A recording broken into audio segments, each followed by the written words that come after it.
புனித ரமலான் பண்டிகை நெல்லை மாவட்டத்தில் கோலாகலமாக கொண்டாடப்பட்டது. புத்தாடை அணிந்து மகிழ்ச்சியுடன் பெருநாள் தொழுகையில் கலந்து கொண்ட இஸ்லாமியர்கள் ஒருவருக்கொருவர் கட்டி அணைத்து தங்களது வாழ்த்துக்களை பரிமாறிக்கொண்டனர். இஸ்லாமியர்களின் புனித பண்டிகையான ரமலான் பண்டிகை கடந்த மாதம் தொடங்கியது. கடந்த ஒரு மாதம் காலம் இஸ்லாமியர்களின் ஐம்பெரும் கடமைகளில் ஒன்றான நோன்பு வைத்து இறைவனை அவர்கள் வழிபட்டனர். தமிழகத்தில் நேற்றைய தினம் ஷவ்வால் பிறை தென்பட்டதை தொடர்ந்து இன்றைய தினம் ரமலான் பண்டிகை கொண்டாடப்படும் என அதிகாரப்பூர்வமாக அறிவிக்கப்பட்டது. அதன்படி ரமலான் பண்டிகை உலகம் முழுவதும் கோலாகலமாக கொண்டாடப்பட்டு வருகிறது.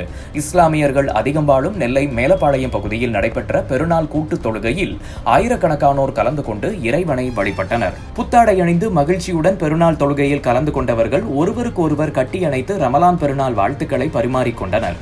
நெல்லை மேலப்பாளையம் பகுதியில் நடைபெற்ற பெருநாள் தொழுகையில் எஸ்டிபிஐ கட்சியின் மாநில தலைவர் நெல்லை முபாரக், பாளையங்கோட்டை சட்டமன்ற உறுப்பினர் அப்துல் வஹாப், முன்னாள் அமைச்சர் டிபிஎம் மைதீன்கான் உள்ளிட்ட ஆயிரக்கணக்கான இஸ்லாமியர்கள் கலந்து கொண்டனர். இதேபோல இஸ்லாமியர்கள் அதிகம் வாழும் நெல்லை மாவட்டத்தின் பல்வேறு பகுதிகளான பேட்டை, ஏர்வாடி, பத்தமடை உள்ளிட்ட பகுதிகளிலும் நடைபெற்ற பெருநாள் தொழுகையில் ஆயிரக்கணக்கானோர் கலந்து கொண்டு வழிபட்டனர்.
கடந்த 30 நாட்களாக புனிதமிகு ரமலான் மாதத்தில் அதிகாலை முதல் அந்தி மாலை வரை பசித்திருந்து தாகித்திருந்து உணர்வுகளை, இச்சைகளை கட்டுப்படுத்தி இறைவனுடைய திருப்பொருத்தத்திற்காக நோன்பிருந்து இன்றைய தினம் உலகம் முழுவதும் புனிதமிகு ரமலான் பெருநாளை கொண்டாடுகிற அனைத்து இஸ்லாமிய சொந்தங்களுக்கும் எஸ்டிபிஐ கட்சியின் சார்பில என்னுடைய நெஞ்சார்ந்த ரமலான் பெருநாள் நல்வாழ்த்துக்களை இந்த தருணத்துல நான் தெரிவித்துக் கொள்கிறேன்.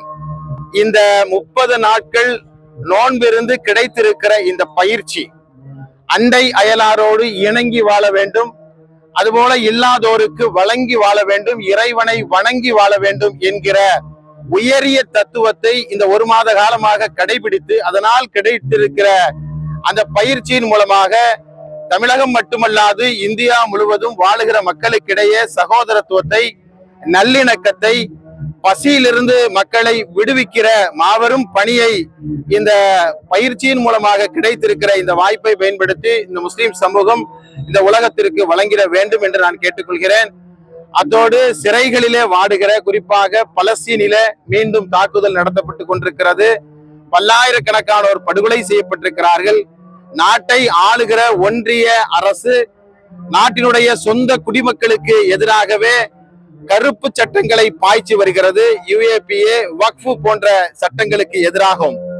நாட்டிலே பாதிக்கப்பட்டு சிறைகளிலே அடைக்கப்பட்டிருக்கிற குறிப்பாக எஸ்டிபிஐ கட்சியினுடைய அகில இந்திய தலைவர் மரியாதைக்குரிய MK ஃபைசி உள்ளிட்ட ஜனநாயக சக்திகள் சிறைகளில் இருந்து வெளிவரவும், பசியிலிருந்து இந்த மக்கள் விடுவிக்கப்படவும் இந்த புனிதமிகு இந்த நன்னாளில எல்லாம் வல்ல இறைவனை SDP கட்சியின் சார்பில நாங்கள் பிரார்த்தித்து, மீண்டும் ஒருமுறை உலகம் முழுவதும் புனிதமிகு ரமலான் நல்வாழ் பெருநாளை கொண்டாடுகிற அனைத்து சொந்தங்களுக்கும் SDP கட்சியின் சார்பில என்னுடைய நெஞ்சார்ந்த நல்வாழ்த்துக்களை தெரிவித்துக் கொள்கிறேன். ஈத் முபாரக்.